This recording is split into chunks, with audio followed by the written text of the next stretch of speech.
تراغلی جهالت له دنیا لاړو د بوتانو عبادت له دنیا لاړو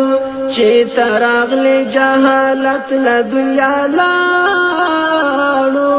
د بوتانو عبادت له دنیا لاړو مساګر دې په میدان کې بریالی ده مساګر دې په میدان کې بریالی ده ساحران ټول ملامت له دنیا لاړو د بوتانو عبادت له دنیا لاړو ساحران ټول ملامت له دنیا لاړو د بوتانو عبادت له دنیا لاړو چې تراغلی جهالت له دنیا لاړو د بوتانو عبادت له دنیا لاړو خوشبوئی د معطر مراسم دی خوشبوئی د معطر مراسم دی هر رواج د زلالت له دنیا لاړو د بوتانو عبادت له دنیا لاړو هر رواج د زلالت له دنیا لاړو بسم الله الرحمن الرحیم الحمد له دنیا لاړو چې تراغلی جهالت له دنیا لاړو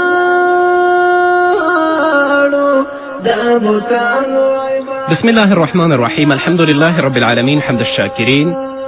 الصلاة والسلام على سيد الأنبياء والمرسلين سيدنا ونبينا وشفيعنا ومولانا محمد وعلى آله وأصحابه الطيبين الطاهرين قدرمنو اوریدونکو د رښتینې مومن د خپرونې وینوالو السلام علیکم ورحمة الله وبرکاته ستاسو روغتیا او خوشحالي د پاک رب نه غواړم دا دی زه محمد یاسین فهیم د رښتینې مومن خپرونه پیلوم په دې هیله چې دا خپرونه ستاسو د پام وړ وګرځي قدرمنو اوریدونکو زموږ د نننۍ خپرونې موضوع صبر د مصیبت په مقابل کې صبر کول د معصیت او د ګناه په مقابل کې صبر کول او همدارنګه هغه تکالیف چې تا باندې په عبادت کې راځي د هغه په مقابل کې صبر کول الله به داسې انسان ته څومره اجرونه ورکوي همدا اجر هم په دنیا کې او هم په آخرت کې نو په دې اړه که تاسو سره څه پوښتنې معلومات وي کولی شئ موږ سره اړیکه ونیسئ زموږ د اړیکې شمېره د 090 او خپلو پوښتنو ځوابونه هم ترلاسه کړئ د قارون د سرو او سپینو انجام ګوره د قارون د سرو او سپینو انجام ګوره چې په څنګه زلالت له دنیا لاړو د بوتانو عبادت له دنیا لاړو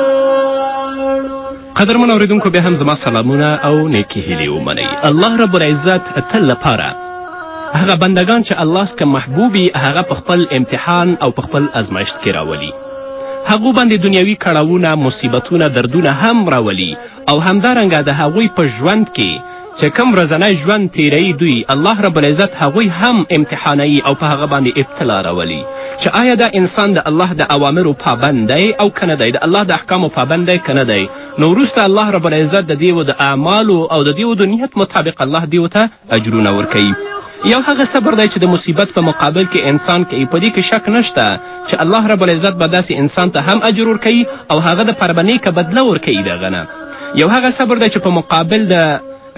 هغه تکلیفونه چې په تا باندې په عبادت کې راځي د دې په مقابل کې صبر کوي په دې کې هم شک نشته چې الله به تا ته اجر درکوي خو غوره صبر او د ټولو نه لومړی صبر چې دی هغه د فحشا او د منکراتو په مقابل کې دی. چې یو انسان په خپلو سترګو باندې منکرات، فجایع، بدبختي ویني خو هغه ته لاس نه اوږدوي، د الله نه ویریږي، د هغو په مقابل کې صبر کوي، د دې اجر او د دې ثواب او د دې بدله به د ټولو نه پورته وي. الله دې موږ ته هم توفیق راکړي چې هم د مصیبتونو په مقابل کې صبر وکړو او هم کومه عبادات چې کوو په دې کې البته ستړي نه شو، دې په مقابل کې هم صبر وکړو کوم کړاو چې راباندې راځي، او همدارنګه د مصیبتونو، د فجایع او د منکراتو او د فحشاو په مقابل کې الله دې موږ ته هم صبر راکړي.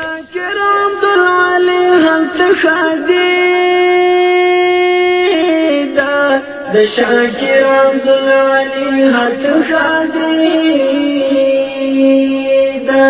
که ایمان سره اوچت له دنیا لاړو د بوتانو